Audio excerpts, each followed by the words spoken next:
مرحبا arkadaşlar nasılsınız؟ سلام دوستان، حالتون چطوره؟ امیدوارم که خوب و عالی باشین.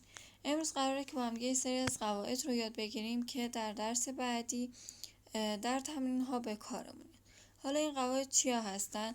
در زبان ترکی استانبولی 8 حرف صدادار وجود داره که به 2 دسته تقسیم میشن: صدادارهای نرم و صدادارهای سخت. صدادارهای نرم شامل ا، ای، و او میشه و صدادارهای سخت شامل ا، او و او. بقیه حروفی که باقی میمونن جزو حروف بی صدا هستن که البته این حروف بی صدا خودشون شامل 2 دسته هستن: بیواک و واکدار. حروف بیواک شامل ف، س، ت، ک، چ، ش و ه و پ هستن که برای یادگیری اینها میتونیم براشون رمز بذارین. برای مثال رمز من هست فستق چشاها که رمز گذاشتن یکی از روش‌هایی هستش که باعث یادگیری بهتر و سریعتر میشه. بقیه حروفی که باقی میمونن جزو حروف واکدار هستن. حالا این تقسیم بندی حروف به چه کار ما میاد که در ادامه با اونها آشنا میشیم. ما در زبان ترکی استانبولی 4 تا فرمول برای ساخت زبان داریم. فرمول اول هست ملیت به علاوه چه برابر با دیل، یعنی ملیت به علاوه پسوند چه برابر با زبان. پس برای ساختن زبان ما نیاز به ملیت داریم در اولین مرحله. بعد پسوند چه رو بهش اضافه میکنیم برابر با زبان که در اینجا استفاده کردن از پسوند چه 2 تا نکته داره، یعنی 2 تا شرط داره. اول اینکه آخرین حرف صدادار باید نرم باشه. آخرین حرف صدادار ملیت وقتی که نرم باشه به آخر زبان ا میچسبه و اگر که به یک حرف بیواک ختم بشه قبل از اون ا حرف چه میاد و به صورت پسوند چه به ملیت اضافه میشه و به ما زبان رو برای ما زبان رو میسازه. برای مثال در ملیت ترک آخرین حرف صدادار او هست که در نتیجه جزو حروف صدادار نرمه. بنابراین آخر زبان ا اضافه میشه و چون به یکی از حروف بیواک، یعنی از اون حروفی که 8 حروفی که یاد گرفتیم ختم شده، قبل از ا چه میاد و پسوند چه در نهایت به ترک اضافه میشه ترک چه به معنای ترکی. فرمول بعدی هست ملیت به علاوه ج برابر با دیل که همون زبان هست. اگر آخرین حرف صدادار نرم باشه که مثل همون فرمول اولی به آخر زبان ا اضافه میشه، اما در فرمول دوم ملیت ما به حرف بیواک ختم نشده، بنابراین قبل از ا چه دیگه نمیاد، این دفعه ج میاد و پسوند ج به ملیت اضافه میشه و به ما زبان رو میده. برای مثال انگلیس که آخرین حرف صدادارش ای هست به آخر زبان ا میچسبه و قبل از اون هم چون به حرف ملیت ما به حرف بیواک ختم نشده قبل از ا ج میاد و در نتیجه میشه انگلیسچه به معنای انگلیسی.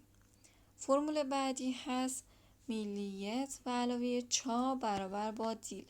اگر آخرین حرف صدادار سخت باشه به آخر زبان آ میچسبه و با توجه به اینکه آخرین حرفی که ملیت بهش ختم شده اگر که بیواک باشه قبل از اون آ چه میاد که پسوند چا رو میسازه برای ما و به ملیت اضافه میشه و در نهایت زبان رو به ما میده.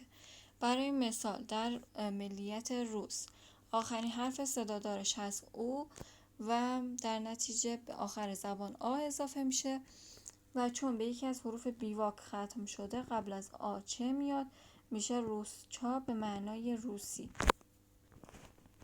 فرمول بعدی هست ملیت به علاوه جا برابر با زبان.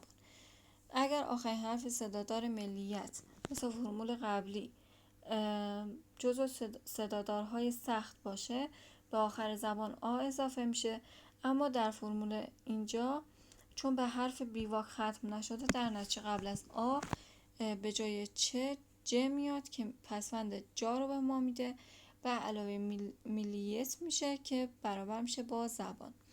برای مثال در ملیت ایتالیان که آخرین حرف صدادارش آ هست، به آخر جزو صدادارهای سخته، به آخر زبان آ میچسبه و قبل از اون هم ج میاد، چون به حرف بیواک ختم نشده میشه ایتالیان جا به معنای ایتالیایی.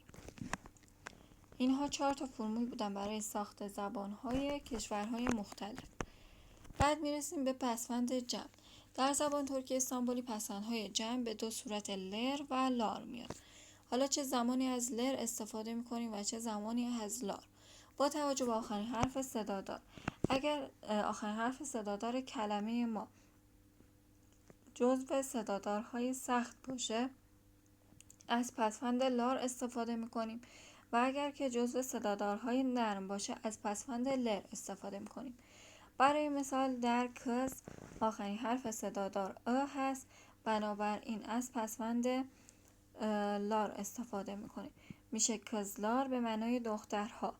یا میلت آخرین حرف صدادارش هست، جزو صدادارهای نرمه، از پسوند لر استفاده میکنیم، میشه میلتلر به معنای ملت ها. البته یه سری از استثناها هم مثل ساعاتلر به معنای ساعت ها داریم.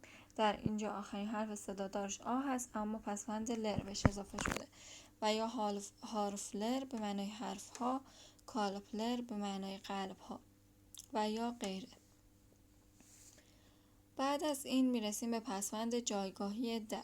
پسوند جایگاهی در زبان ترکی استانبولی به 4 صورت د، دا، ت و تا میاد.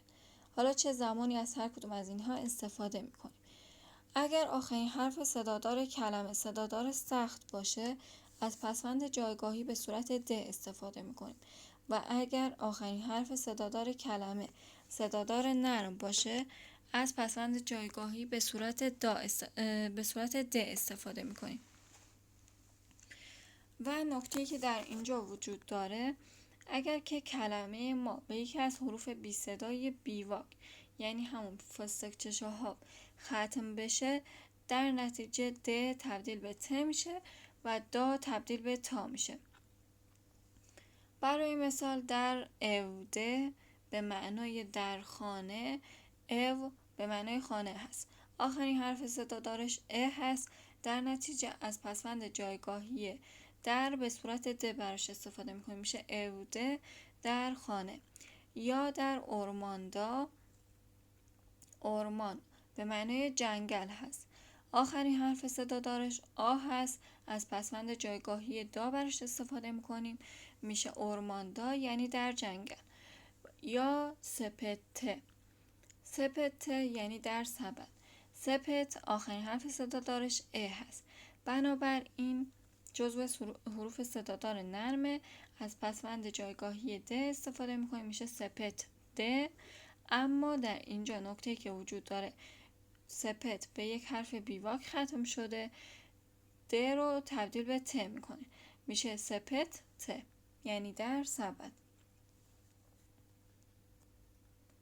قاعده دیگه که داریم در این درس در مورد پسوندهای پرسشی هست. پسوندهای پرسشی به 4 صورت می، م، مو و مو هست که برای سوالی کردن اسم قبل خودشون میاد. حالا چه زمانی از هر کدوم از اینها استفاده میکنیم با توجه به آخرین حرف صدادار هستش، صدادار کلمه.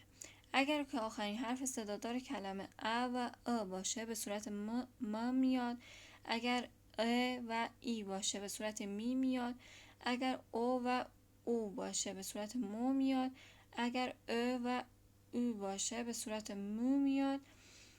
و همین قواعد رو ما در درس بعدی به صورت کامل در تمرین ها با هم دیگه تکرار میکنیم که متوجه تک تک این نکات بشید. و یه نکته که هست، کلمات پرسشی نیاز به پسوند پرسشی ندارن، زیرا خودشون پرسشی هستن. برای مثال در نرلسینیز یعنی اهل کجا هستید ما از پسوندهای پرسشی م، می و یا غیره استفاده نکردیم، چون که در اینجا خود اصطلاح ما پرسشی هست. و یا بوگون کیمیوک یعنی امروز چه کسی نیست، باز هم در اینجا خودش پرسشی هست و ما نیازی به پسند پرسشی نداریم. بعد از اینکه این قواعد رو به خوبی یاد گرفتید، درس دوم رو شروع کنید. در درس دوم کلی تمرین هست و کلی مثال هستش که ما این قواعد رو بهتر و راحت‌تر میتونیم یاد بگیریم و در ذهن ما ماندگارتر میشه. امیدوارم که خوب یاد گرفته باشید و لذت برده باشید. لطفاً حمایت کنید برای ویدیوهای بیشتر و خسته نباشید. خدا نگهدار.